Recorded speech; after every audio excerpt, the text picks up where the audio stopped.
हाय दोस्तों, आपका मेरे चैनल पे फिर से स्वागत है। और दोस्तों, आज हम इस वीडियो में एक बहुत ही ख़ास टॉपिक पे चर्चा करने जा रहे हैं। आप लोगों ने काफ़ी मेरे वीडियो देखे होंगे। जो लास्ट के कुछ वीडियोस हैं उसमें मैंने गुड़गांव और नोएडा का कंपैरिजन किया और दिल्ली के लैंड पुलिंग पॉलिसी के बारे में बताया और बहुत सारे विकल्प आपको दिए प्रॉपर्टी में। अगर आप इन्वेस्टमेंट के पॉइंट ऑफ व्यू से देख रहे हैं तो काफ़ी सारे विकल्पों के बारे में बताया जो दिल्ली एनसीआर के रीजन में आपको देखने को मिलेंगे। अगर आप प्रॉपर्टी में इन्वेस्ट करना चाह रहे हैं या फिर आप अपने लिए एंड यूज़ के लिए देख रहे हैं प्रॉपर्टी को, तो ये सारे विकल्पों के बारे में बात की। तो अब जैसे मैंने नोएडा वर्सेस गुड़गांव का कंपैरिजन किया तो उसमें मैंने दिखाया कि हाँ, गुड़गांव कंपैरेटिवली आजकल मतलब नोएडा से थोड़ा सा डाउन चल रहा है, नोएडा अच्छा कर रहा है, नोएडा का मार्केट अच्छा कर रहा है। तो काफ़ी लोगों को देखिए इस पे ऑब्जेक्शन हुआ थोड़ा कि ये नहीं, आपने ये सही नहीं चीज़ दिखाई है। देखिए, मैं कभी भी कोई वीडियो जब बनाता हूँ तो वो फैक्ट्स पे ही बनाता हूँ। वो पहले मैं उस स्टेटमेंट को देखिए, ये सोशल मीडिया का प्लेटफॉर्म है, ऑनलाइन प्लेटफॉर्म है। इस पे कोई चीज़ अगर मैं लेके आ रहा हूँ तो पहले मैं उसकी डिटेल खुद वेरीफाई करता हूँ, सारी रिपोर्ट्स पढ़ता हूँ, तब मैं उसके ऊपर डिटेल लेके आता हूँ। मैं आपने देखा होगा कि मेरा वीडियो अब जैसे जैसे और मेरा चैनल मैच्योर हो रहा है और मेरी ऑडियंस जुड़ती जा रही है, तो मेरी रिस्पॉन्सिबिलिटी बन जाती है कि मैं अपनी ऑडियंस को करेक्ट डाटा दूँ कि जिससे लोग आगे से आगे मेरे से जुड़ें, ना कि मैं उनको फेक डाटा दे के मैं उनसे कोई सेल्स टारगेट मुझे अपने पूरे करने हैं तो मैं इस तरह की आपको फॉल्स स्टेटमेंट दूंगा जिससे कि लोग मेरे से अट्रैक्ट हो जाएं और कल को गलत जगह निवेश करें। तो ये मेरे चैनल का उद्देश्य कतई नहीं है। तो इसलिए मैं जो भी देखिए न्यूज़ होगी वो पक्की दूंगा और आपको पूरी अपनी चीज़ अपनी तरफ से चीज़ें डिटेल को वेरीफाई करके ही दूंगा। तो ये आप समझ लीजिए कि जब भी कोई मैं स्टेटमेंट दे रहा हूँ सोशल प्लेटफॉर्म पे, कोई भी रिपोर्ट लेके आ रहा हूँ, कोई भी वीडियो लेके आ रहा हूँ, तो उसके पीछे कुछ डाटा की वर्किंग होती है। वो मैं हर चीज़ हर किसी को नहीं बता सकता। मेरे को पूरा डाटा वर्किंग करके तभी मैं उस डिटेल को लेके आता हूँ ऑनलाइन प्लेटफॉर्म पे, कि जिससे आपको करेक्ट इन्फॉर्मेशन मिले और आप सही जगह पे निवेश करें, ठीक है, जिससे आपको एंड में फ़ायदा भी मिले। नहीं चाहता कि मेरे चैनल पे ये कभी भी ब्लेम आए और मेरे ऊपर ब्लेम आए कि मैंने आपकी वजह से गलत जगह पे इन्वेस्ट किया। तो इस तरह की चीज़ों से बचने के लिए मैं पहले डाटा पूरा एनालाइज करता हूँ, पूरा पढ़ता हूँ। तभी आपने देखा होगा कि मेरे वीडियो अब जैसे जैसे चैनल मैच्योर हो रहा है और थोड़ा डिले हो रहे हैं मुझे, कि देखिए मेरे को उसका लालच नहीं है कि वीडियो से मुझे अर्निंग होगी तो मैं बैक टू बैक दो वीडियो ले आऊँ और कोई रीज़न भी ना हो उसका वीडियो मैं बना लूँ आपके लिए। मेरा टारगेट ऐसा नहीं है, कतई नहीं है। तो इसलिए मैं पूरा डाटा पहले पढ़ता हूँ, वेरीफाई करता हूँ, क्योंकि देखिए मैं भी, आपको जैसे पता है, मैं भी एक आम आदमी हूँ, मैं भी नौकरी पेशे वाला आदमी हूँ और मैं इतनी नॉलेज कहाँ से लाता हूँ। मैं चीज़ें पढ़ता रहता हूँ, मैं सारे रियल एस्टेट ब्लॉग्स पढ़ता हूँ, मैं बहुत चीज़ें देखता हूँ, मैं वीडियो देखता हूँ, बहुत कुछ चीज़ें से गेन करता हूँ नॉलेज। मतलब मैं जो भी ऑनलाइन पे रिसोर्सेज होते हैं, फिर कुछ और भी मेरे रिसोर्सेज हैं, मार्केट में जो रिसोर्सेज हैं उनके थ्रू भी नॉलेज गेन करता हूँ, तभी वो वीडियो को लेके आता हूँ। जब मैं वीडियो लेके आता हूँ तो उसमें जो फिगर्स, जो फैक्ट्स एंड फिगर्स होती हैं वो पूरी वेरीफाइड होती हैं, उन्हें बिना वेरीफाई किए मैं नहीं लाता। तो ये आप समझ लीजिए कि अगर आपको किसी को प्रॉब्लम है तो वो मेरे से पर्सनल 1-to-1 बात कर ले, मेरे से बात कर सकता है और मैं उसको सारी चीज़ों का क्लियरेंस दे दूँगा।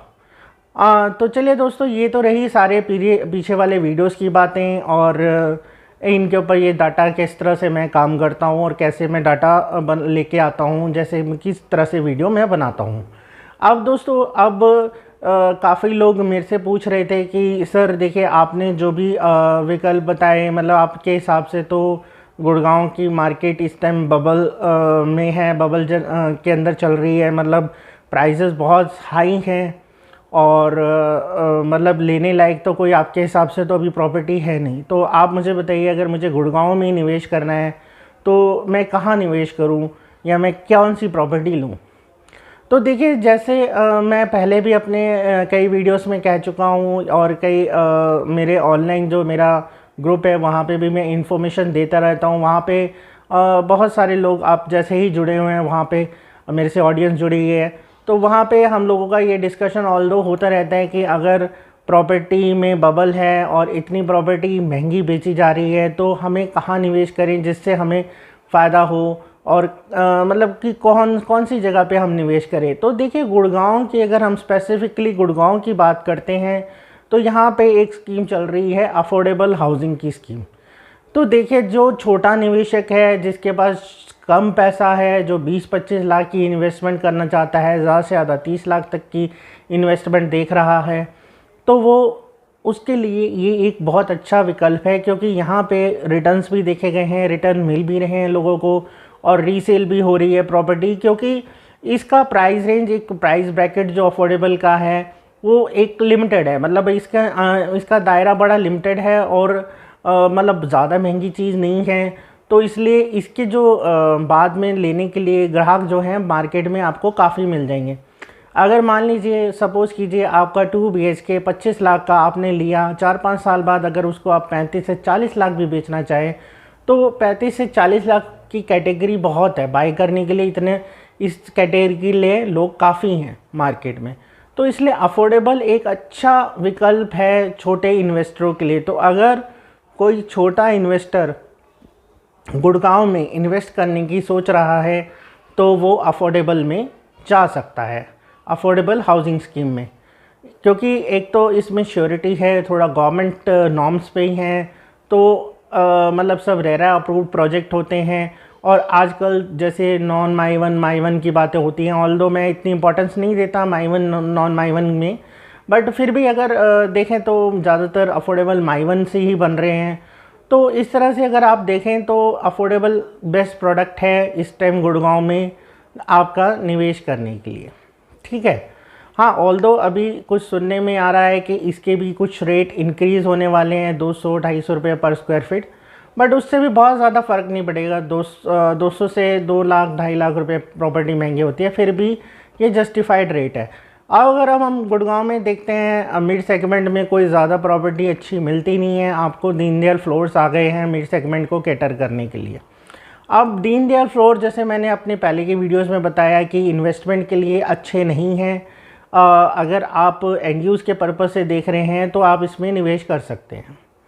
और देखिए, मैं अब इसको थोड़ा सा इस स्टेटमेंट को मैं थोड़ा सा इस स्टेटमेंट के हिसाब से देखिए, तो आप इस हिसाब से देख सकते हैं इसे दीनदयाल फ्लोर्स को। अभी तो देखिए एंड यूज़ के पर्पज़ से देख सकते हैं, बट इन फ्यूचर मतलब अगर काफ़ी लॉन्ग टर्म रखते हैं आप इनको तो हो सकता है ये कुछ आपको रिटर्न भी दे जाएं। तो दीनदयाल फ्लोर भी एंड यूज़ के पर्पज़ से ही आप शॉर्ट पीरियड के लिए देख रहे हैं तो एंड यूज़ के पर्पज़ से ही उसको आप कंसिडर कीजिए, उसे इन्वेस्टमेंट पॉइंट ऑफ व्यू से कंसिडर ना कीजिए। अब रह गई इनके ऊपर आ गए दीनदयाल के प्लॉट्स। अब दीनदयाल प्लॉटिंग की अगर हम बात की जाए तो जैसे ही दीनदयाल के फ्लोर्स आए उनके रेट थे तो लग रहा था कि प्लॉट्स के भी रेट हाई आएंगे, तो उसी तरह से देखा गया। हालांकि अभी कोई ऑफिशियली एक प्रोजेक्ट अभी तक बिका है गुड़गांव में, जो कि JMS का था सेक्टर 95 में, जो कि मेरे हिसाब से 42-43,000 पर स्क्वायर यार्ड से स्टार्ट होकर लास्ट 55-60 तक पहुंच गया। अब जो नए प्रोजेक्ट आ रहे हैं, जो भी EOI वगैरह पे बुक हो रहे हैं, कुछ 1-2 वाटिका का है, आपका बेस्ट टेक वगैरह के प्रोजेक्ट हैं, तो यहाँ पे देखा गया है कि वही रेट, या फिर एक सत्या का भी एक प्रोजेक्ट आया है तो यहाँ पे रेट रख दिया गया है 70-75 हज़ार रुपये पर स्क्वायर यार्ड। तो अब मेरे से काफ़ी लोग पूछेंगे कि इनमें निवेश करना ठीक रहे हैं या नहीं है। काफ़ी लोगों ने पूछा है ऑलरेडी भी। तो देखिए, यहाँ पे भी अब क्या हुआ, वही चीज़ हो गई है, इनको भी फ्लोर बना दिया गया है। तो ऑल्दो ये आप प्लॉट, बट इनका भी इतना रेट कर दिया है बिल्डर्स ने कि ये भी फ्लोर की कैटेगरी में आ गया है। इसमें भी आप इन्वेस्टर के लिए कुछ खास बचा नहीं है, इन्वेस्टर का स्कोप ख़त्म हो गया। तो इन्वेस्टर मतलब अगर कहे कि हाँ मैं लेके कुछ इसके ऊपर कंस्ट्रक्ट कर लूँ और कल को इन फ्यूचर फ्लोर्स बेच दूँ, तो ज़्यादा कुछ मार्जिन बचता नहीं है इतनी महंगी ज़मीन लेके। तो वो वहाँ पे भी इस तरह से इसका स्कोप ख़त्म हो गया है। मतलब इन्वेस्टर के लिए प्लॉट्स भी सजेस्टेबल नहीं है ये वाले। तो इन्वेस्टर नहीं, आप एंड यूज़र है, कोई इतनी अगर कॉस्ट कोई बेयर कर सकता है तो वो प्लॉट के विकल्प में जा सकता है। नहीं तो मेरे हिसाब से कुछ ज़्यादा कुछ है नहीं, प्लॉट और फ्लोर एक जैसा ही कर दिया बिल्डर्स ने, क्योंकि उन्हें पता था कि अगर हम फ्लोर्स इस रेट पे बिक गए हैं, क्योंकि देखिए बुकिंग तो उठी है मार्केट में, हम जितना भी कह लें, मेरा चैनल तो देखिए इतना पॉपुलर भी नहीं है, बहुत लिमिटेड सी ऑडियंस है मेरी, तो कितने लोग मेरे चैनल से वाकिफ़ होंगे, तो कितने लोग वीडियो देखते होंगे, तो इसलिए ज़्यादा लोगों को नॉलेज ही नहीं है और लोग लेते जा रहे हैं, क्योंकि जिनके पास पैसा है वो इन्वेस्ट करना है उन्होंने, और कई लोग ब्लाइंडली इन्वेस्ट भी कर देते हैं और बाद में उन्हें पछतावा लगता है जब इन फ्यूचर जब उनको वो रेट भी नहीं मिलता उस प्रॉपर्टी का, या फिर उससे नीचे के रेट पे चीज़ें बिक रही होती हैं, तो वो सब होता है। तो इसलिए अभी हाल फ़िलहाल अगर इन प्लॉट्स की मैं बात करूँ, दीनदयाल के प्लॉट्स की बात करता हूँ, तो इन्वेस्टर के लिए कोई पॉइंट ऑफ व्यू से ये भी चीज़ ठीक नहीं है। और बाकी एंड यूज़ के लिए ठीक है, देख सकते हैं, जैसे आपको मैंने बताया फ्लोर देख रहे हैं तो ऐसे ही प्लॉट देखिए। अब हम बात कर लेते हैं थोड़े से अल्ट्रा लग्जरी सेगमेंट के जो प्रोजेक्ट्स हैं उनकी बात कर लेते हैं। तो देखिए वो जो प्रोजेक्ट हैं, पहली बात तो गुड़गांव में न्यू लॉन्चेस हो नहीं रही हैं। ओवरऑल अगर हम गुड़गांव में न्यू लॉन्चेस की बात करें तो वो आपको देखने को नहीं मिल रही हैं। अभी जैसे मैंने हाल फिलहाल में द्वारका एक्सप्रेसवे का एक वेटलैंड का इशू के ऊपर वीडियो बनाया था, कुछ तो द्वारका एक्सप्रेसवे पे इसी वजह से हाई राइज नहीं आ पा रहे, तो नए लाइसेंस अप्रूव नहीं कर रही है गवर्नमेंट, क्योंकि काफ़ी इस चीज़ को लेके कंसर्न है गवर्नमेंट, क्योंकि वाकई में वो प्रॉब्लम बहुत बड़ी है और गवर्नमेंट इस चीज़ को मान चुकी है। इसलिए डीटीसीपी ने हाई राइज के लाइसेंस बंद कर दिए हैं ओवरऑल द्वारका एक्सप्रेसवे पे। अब अगर हम बात कर देते हैं न्यू गुड़गांव एसपीआर और बाकी जो बचा हुआ एरिया है, अगर इसके ऊपर बात करें तो यहाँ पे भी हाई राइज नहीं आ रहे, क्योंकि एक विकल्प मिल गया है बिल्डर को ये दीनदयाल फ्लोर का मिड सेगमेंट को कैटर करने के लिए, और यहाँ पे अच्छा खासा उनको प्रॉफिट है। तो आपको मोस्टली अब कुछ सालों तक तो मुझे ऐसा लग रहा है कि यही वाले आपको प्रोजेक्ट ज़्यादा दिखेंगे दीनदयाल के अंडर ही, और बाकी कुछ इक्का दुक्का कुछ प्रोजेक्ट अगर कोई आ गया तो वो भी देखिए एसपीआर या न्यू गुड़गांव की तरफ आएगा हाई राइज में। तो अब आपको देखना है कि हाँ आपको मतलब आपका बजट क्या है, आप बजट में है नहीं है वो प्रोजेक्ट, आप उसे कंसिडर कर सकते हैं नहीं कर सकते हैं, क्योंकि देखिए लग्जरी या अल्ट्रा लग्जरी सेगमेंट में चीज़ें ऑल्दो इतनी महंगी होती हैं, तो उसका आपको एप्रिसिएशन मिलना इन फ्यूचर मतलब शॉर्ट टर्म में उसमें भी थोड़ा सा दिक्कत है, और लॉन्ग टर्म में शायद हो सकता है कि थोड़ा बहुत प्राइस इंक्रीज़ हो जाए। ऑल्दो बिल्डर तो रातों रात चीज़ों का प्राइस बढ़ा देते हैं, क्योंकि उन्हें जब पता होता है कि ये सामने कंपटीशन आना नहीं है तो उनके लिए कोई बड़ी बात नहीं है, और बबल क्रिएट करना होता है जब मार्केट में लोगों को अट्रैक्ट करना होता है, तो ये सारी गेमें खेली जाती हैं। अभी मैं आपको एक डाटा दिखा रहा हूँ, आप ये डाटा देखिए स्क्रीन पे। अब ये आप डाटा देखेंगे तो आप देखिए गुड़गांव में अभी भी ये फर्स्ट क्वार्टर की रिपोर्ट है 2021-2020 की, ये देखिए रिपोर्ट है, इसमें दिखा रखा है कि 60,000 फ्लैट्स की इन्वेंट्री अभी भी अनसोल्ड है। और ये रिपोर्ट मैंने घर पे नहीं बनाई, ये रिपोर्ट टाइम्स ऑफ इंडिया की छपी हुई रिपोर्ट है, टाइम्स ऑफ इंडिया न्यूज़पेपर में छपी हुई रिपोर्ट है।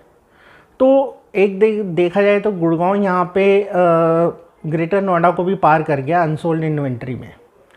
तो इसका रीज़न है कि अब कोविड था, मार्केट में लोगों के पास पैसा नहीं है, जॉब चले गई हैं लोगों की, चाहे गवर्नमेंट कुछ भी कर दे, रेट ऑफ इंटरेस्ट गिरा दे, कुछ भी कर दे, बट लोगों के पास पैसा तो होना चाहिए ना बाय करने के लिए, तो नहीं है वो लोगों के पास, मेजॉरिटी लोगों के पास नहीं है। बट फिर भी ये चीज़ समझ नहीं आ रही है, ना ये चीज़ बिल्डर समझ रहे हैं, ना ये चीज़ ब्रोकर समझ रहे हैं कि कल को ये हालात और भी बुरे से मतलब बुरे हो सकते हैं, मतलब बद से बदतर हो सकते हैं अगर वो इसी तरीके से चलते रहे। तो कल को किसी भी बिल्डर की हिम्मत नहीं होगी गुड़गांव में कोई नया प्रोजेक्ट लाने की, अगर इसी हिसाब से मार्केट यही बबल के जो बबल मार्केटिंग की जा रही है इसी तरह से चलती रही। क्योंकि देखिए आज आपने महंगी चीज़ खरीद लेंगे बबल मार्केटिंग में, कल वो चीज़ बिकेगी नहीं, तो एक जो सर्कल बनता है लेने देने बेचने का, या तो वो सब नहीं बन पाएगा, तो वो प्रॉपर्टी वहीं की वहीं स्टक्ड हो जाएगी, तो पैसा डंप हो जाएगा आपका। तो ये सोच समझ के देखिए आपको इन्वेस्ट करना है, एंड यूज़ के लिए देखिए, एंड यूज़ के पर्पज़ से जो प्रॉपर्टीज़ आ रही हैं वो बढ़िया है, कोई दिक्कत नहीं है। और गवर्नमेंट का फोकस भी यही है कि लोगों को घर मिले। प्रॉपर्टी से जो इन्वेस्टमेंट वाला पॉइंट था वो चीज़ गवर्नमेंट निकालना चाह रही है। आई डोंट नो कि वो उसके पीछे क्या रीज़न है, बट लोगों ने जो गवर्नमेंट ने जो स्कीम जिस तरह से बनाई है, तो ऐसा लग रहा है कि गवर्नमेंट का टारगेट है कि मैक्सिमम लोगों को घर मिल सके, बजाय इन्वेस्टर उसमें इन्वेस्ट करें। तो ये पॉइंट ऑफ व्यू से चल रही है गवर्नमेंट। तो इसी तरह से आपको ये तरह तरह की इस तरह से स्कीमें आपको देखने को मिल रही हैं कि कभी अफोर्डेबल का भी देखिए इन्वेस्टर के लिए नहीं था, ऑल्दो ये इन्वेस्टमेंट का बन गया है, एक ज़रिया बन गया है, बट ऑल्दो ये इन्वेस्टमेंट के लिए नहीं था, ये एंड यूज़ के पर्पज़ से बनाई गई चीज़ थी, जो कि एक middle class, lower middle class तबके के लिए बनाई गई चीज़ थी।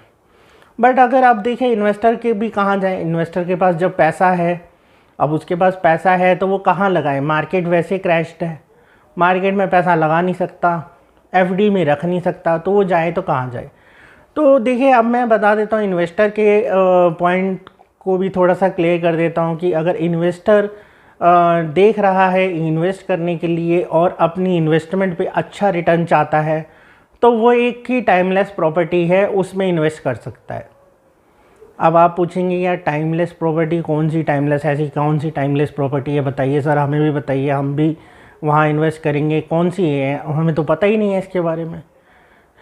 देखिए टाइमलेस प्रॉपर्टी, अगर आप फ्लैट, बिल्डिंग या घर, किसी तरह मकान उसको सोच रहे हैं, तो वो कभी भी टाइमलेस नहीं हो सकती। पहले तो ये क्लियर अपना माइंड कर लीजिए। टाइमलेस प्रॉपर्टी सिर्फ एक ही है इस दुनिया में, वो है आपकी लैंड। लैंड ही एक ऐसी टाइमलेस प्रॉपर्टी है जो कि अपनी कहते हैं ना पुश्तैनी लैंड है, और वो आपको जैसे आपके दादा की थी, कभी दादा के उनके पिताजी के पास थी, फिर वहाँ से वो आपके पिताजी को ट्रांसफ़र हुई, फिर आपको ट्रांसफ़र हुई। तो लैंड ही एक ऐसी चीज़ है जो कि टाइमलेस है, और कोई प्रॉपर्टी टाइमलेस नहीं है इस दुनिया में, मैं आपको बता देता हूँ। तो लैंड का अगर आपको ऑप्शन मिलता है तो आप उसमें इन्वेस्ट कर सकते हैं। इन्वेस्टर के लिए वो सबसे बेहतरीन विकल्प है इन्वेस्टमेंट के पॉइंट ऑफ व्यू से। अब आप लोग कहेंगे यार लैंड कहाँ है, गुड़गांव है, नोएडा है, यहाँ पे लैंड ऑलरेडी महंगी हो गई है। दिल्ली एनसीआर की बात करें या शहर, किसी भी इंडिया के किसी भी शहर की बात करें, तो वहाँ लैंड है ही नहीं, और लैंड इतना महंगा हो गया तो लेंगे कैसे। तो देखिए मैं ये आपको कह रहा हूँ, लैंड अगर आपको लेनी है तो ज़रूरी है आपको शहरों में लेनी है भाई, ज़्यादा पॉपुलर सिटी में ज़रूरी है लेनी है आपको, नहीं ज़रूरी है। आपको देखना है कि जैसे टायर, मैं अपने पहले के कुछ वीडियो में भी चर्चा कर चुका हूँ कि टायर 2 एंड टायर 3 सिटी जो हैं वहाँ पे भी प्रॉपर्टी अच्छा कर रही है, तो आप वहाँ देखिए लैंड, वहाँ कोई अच्छा प्रोजेक्ट देखिए, कोई गवर्नमेंट प्रोजेक्ट हो, कोई सेक्टर हो, वहाँ लैंड ले लीजिए। ज़रूरी नहीं है आपको कि गुड़गांव में लैंड लेना है। अगर आप इन्वेस्टमेंट पे अच्छा रिटर्न पाना चाहते हैं अपना, तो आप लैंड में इन्वेस्ट कीजिए। और आपको मैं ये बता दूं कि सिटी में लेना कोई कंपल्शन नहीं है। लैंड आप किसी भी रीजन में, जो भी आपका रीजन जो आपको सूटेबल हो, जो भी जगह है, जैसे मैं पंजाब से आता हूँ तो मैं चंडीगढ़ मोहाली में भी लैंड, अगर मेरा बजट नहीं है यहाँ पे, तो मैं चंडीगढ़ मोहाली में भी लैंड ले सकता हूँ, अगर इन्वेस्टमेंट पॉइंट ऑफ व्यू से देखें। फ्लैट में इन्वेस्टमेंट नहीं करनी है। इन जो टायर 2 और टायर 3 सिटी में फ्लैट में इन्वेस्टमेंट नहीं करनी है अभी फ़िलहाल, ठीक है। यहाँ पे आप लैंड में इन्वेस्टमेंट कर दीजिए, लैंड आपको रिटर्न भी देके जाएगी। और बाकी जो अपनी मेन सिटी हो गई, जैसे दिल्ली एनसीआर का रीजन है, तो यहाँ पे मैंने बताया कि फ़्लैट जो है एंड यूज़ के पर्पज़ से ही आप इन्वेस्ट कीजिए, क्योंकि फ़्लैट की इतनी इन्वेंट्री पड़ी हुई है। तो अगर जब तक देखिए वो सेल नहीं हो रही, वो अनसोल्ड पड़ी है, तो आप सोचिए कि कितनी इन्वेंट्री, कितना मतलब लोड है बिल्डर्स के ऊपर भी। तो ये सब दिखाया जाता है आपको सिर्फ अट्रैक्ट करने के लिए। बहुत सारी स्कीमें लेके आते हैं, तरह तरह की स्कीमें लेके आते हैं बिल्डर आपको उससे अट्रैक्ट नहीं होना है। अभी नवरात्रे आने वाले हैं, तो नवरात्रे में तरह तरह के ऑफ़र आएंगे आपके पास और उसमें अट्रैक्ट किया जाएगा। तो देखिए, उसमें आपको फंसना नहीं है। आपको सोचना है कि मैं इतना पैसा लगा रहा हूँ इस जगह पे, तो ये वाकई में वर्थ इट है या नहीं है। ये सारी चीज़ें आपको, जो भी मेरे, अगर आप वीडियो पीछे के देखिए कैसे कैलकुलेशन करनी है, प्रॉपर्टी की वैल्यू कैसे निकालनी है, आप वो देखिए। आपको मेरे वीडियो, आप मेरे मतलब रेंडमली सारे वीडियो आप देखेंगे तो आपको समझ आ जाएगी कि हाँ, कैसे प्रॉपर्टी की वैल्यू निकालनी है, कैसे प्रॉपर्टी को देखना है, कौन सी प्रॉपर्टी को जांचना है। कोई रेडी टू मूव प्रॉपर्टी ले रहे हैं तो उसमें क्या क्या हमें पॉइंट्स नोटिस करने हैं। कोई अंडर कंस्ट्रक्शन प्रॉपर्टी ले रहे हैं तो उसमें किन किन पॉइंट का ध्यान देना है। तो इस तरह की चीज़ें मैंने सारी अपने पिछले वीडियोस में बताई हुई हैं, तो वो आप देख सकते हैं। तो अब मैं ये कह रहा था कि देखिए, जब नवरात्रों में जैसे तरह तरह के ऑफ़र आएंगे तो आपको बहुत सोच समझ के जाना है, अट्रैक्ट नहीं होना। फ्लैट्स में बोला जाएगा आपको कि हाँ इतना है, ये है, वैसा है, ऐसा है, हम इतना ये आपको डिस्काउंट देंगे, ये चीज़ दे देंगे, गोल्ड कॉइन दे देंगे, ये दे देंगे, वो दे देंगे। बट आपको अपना दिमाग लगाना है। आपको ये चीज़ समझनी है कि वो सिर्फ आपको लालच दिया जा रहा है और आपको फंसाने की एक ट्रिक्स खेली जा रही है। आपने मार्केट स्टडी करनी है, तभी आपने इन्वेस्टमेंट करना है। इन्वेस्टर के लिए खासकर एंड यूज़र जो है, जैसे जिसका बजट अफोर्डेबल का है, तो अब अफोर्डेबल में भी एक क्वेश्चन आ जाता है। जैसे हम अफोर्डेबल की बात करें तो अफोर्डेबल में भी काफ़ी लोग मेरे से क्वेश्चन करते हैं कि सर नए बिल्डर्स आ रहे हैं, तो नए बिल्डर्स का क्या करें, और नए बिल्डर के प्रोजेक्ट में अप्लाई करें या पुराने बिल्डर्स का प्रोजेक्ट का इंतज़ार करें। तो देखिए, वैसे तो समय जो मतलब कि एक हिसाब से जो पुराना बिल्डर है उसी में ही आपको जाना चाहिए, क्योंकि देखिए उसके आप जज कर सकते हैं, उसका प्रोजेक्ट आप बना हुआ देख सकते हैं, वहाँ रिव्यू कर सकते हैं कि कैसी कंस्ट्रक्शन क्वालिटी क्या है क्या नहीं है, तो उसमें आप जा सकते हैं। क्योंकि देखिए, नए प्रोजेक्ट जो नए बिल्डर आ रहे हैं, ऑल्दो हो सकता है उनके लोकेशन बड़ी अट्रैक्टिव हो, बट अगर चीज़ बन के ही ना मिले आपको, तो लोकेशन का आप क्या कीजिएगा। तो मतलब ये चीज़ आपको देखनी है कि पुराना बिल्डर है, थोड़ी देखिए उसकी प्रेस्टीज होगी, लोकेशन 19-20 भी चल जाएगी, क्योंकि देखिए चीज़ मिलनी चाहिए आपको। लोकेशन का वो नहीं देखना है आपको कि हाँ लोकेशन उसकी बहुत बढ़िया है, नया बिल्डर है, कल को वो प्रोजेक्ट बनानी। क्योंकि देखिए रेरा, आप जानते हैं कि रेरा आ चुका है, रेरा एक्ट पास हो चुका है, रेरा हर जगह पे एप्लीकेबल है इंडिया में, सिर्फ J&K को छोड़ के रेरा एक्ट सब जगह पे एप्लीकेबल है। बट क्या उसके बाद फ्रॉड नहीं हुए? क्या उसके बाद प्रॉपर्टियाँ, मतलब बिल्डर आज जेल नहीं जा रहे? सब हो रहा है। तो इसलिए आपको बहुत सतर्कता से पैसा अपना इन्वेस्ट करना है। और इन्वेस्टर को तो मैंने जैसे टाइमलेस प्रॉपर्टी बता दी कि टाइमलेस प्रॉपर्टी लैंड है, तो उनको ज़्यादा कंसंट्रेशन उस पर ही करना है।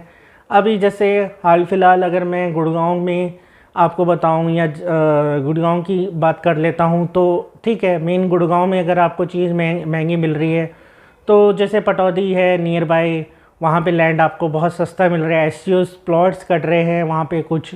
तो मतलब वेरीफाई कीजिए, डिटेल देखिए। मैं किसी पर्टिकुलर प्रोजेक्ट का नाम नहीं लूँगा। झज्जर में कुछ इंडस्ट्रियल प्लॉट्स आ रहे हैं, बहुत अच्छा विकल्प है, क्योंकि कल को जब भी शहरों पे लोड पड़ेगा, इंडस्ट्री सारी मूव आउट होगी इधर ही, ऐसे छोटे शहरों की तरफ या छोटे कस्बों की तरफ। जैसे आपने हाल फिलहाल मारुति का सुना है कि मारुति भी मूव हो रही है उद्योग विहार से आपका गुड़गांव से। तो ऐसा ही होगा, इंडस्ट्री छोटी छोटी जगह पे जाके सेटअप होगी, तो जिससे कि वहाँ पे छोटी जगह पे भी रोज़गार मिल सके लोगों को। तो उससे क्या होगा कि आज अगर आपने कहीं ऐसी छोटी जगह इन्वेस्ट किया है और इंडस्ट्री प्लॉट लिया है, एससीओ लिया है या नॉर्मल रेजिडेंशियल प्लॉट लिया है, तो उसकी भी वैल्यू बढ़ेगी। तो देखिए, डॉक्यूमेंट तो आपको हर जगह पे वेरीफाई करके इन्वेस्ट करना है, बहुत सतर्कता तो हर जगह ही बरतनी है, ठीक है। बट आपको अगर आपके बजट में चीज़ें कैपिटल सिटी में नहीं मिल रही, मतलब जैसे दिल्ली में या एनसीआर रीजन में नहीं मिल रही हैं, तो इसका मतलब ये नहीं है कि आप कुछ भी ख़रीद लो इन्वेस्टमेंट के पॉइंट ऑफ व्यू से। तो ये चीज़ ध्यान रखिए। और बाकी अब नवरात्रे आ रहे हैं, तो जैसे मैंने बताया कि तरह तरह के ऑफ़र आएंगे, प्रलोभन आएंगे, तो उनसे आप लोग बच के रहना और पहले से ही सतर्क रहना मार्केट में। तो ये वीडियो लाने का मेरा मकसद यही था कि आप लोगों को बताऊं कि जो बबल क्रिएट किया गया है मार्केट में, उससे आप लोग बचिए और सही जगह निवेश कीजिए। और मैं यही चाहूँगा कि देखिए सब लोगों को अपना घर मिले। नवरात्रि के समय भी अगर आप बुकिंग करते हैं तो अच्छे प्रोजेक्ट में जाइए, अच्छे बिल्डर के साथ जाइए। कहीं लैंड ले रहे हैं तो उसका भी देख सोच के लीजिए कि कहाँ मुझे लैंड लेनी है, कहाँ मुझे फ़ायदा हो सकता है। मतलब इन्वेस्टमेंट के पॉइंट ऑफ व्यू से देख रहे हैं तो बहुत सोच समझ के कीजिए, एंड यूज़ के पॉइंट ऑफ व्यू से देख रहे हैं तो भी बहुत सोच समझ के इन्वेस्ट कीजिए। तो चलिए दोस्तों, वीडियो काफ़ी लंबा हो गया है। जो चीज़ मैंने आपको समझानी थी मैं समझता हूँ वो मैंने इस वीडियो के माध्यम से समझा दी है। और दोस्तों अब इस वीडियो को यहीं पे अंत करते हैं और आशा करता हूँ आपको ये वीडियो पसंद आया होगा। अगर आपको ये वीडियो पसंद आया है तो आप इसे शेयर, लाइक और इस पे कमेंट कर सकते हैं। और दोस्तों चलिए अब इस वीडियो को अंत करते हैं और आपको जल्द मिलेंगे एक नए वीडियो के साथ, एक नए टॉपिक के साथ। तब तक दोस्तों bye bye and take care.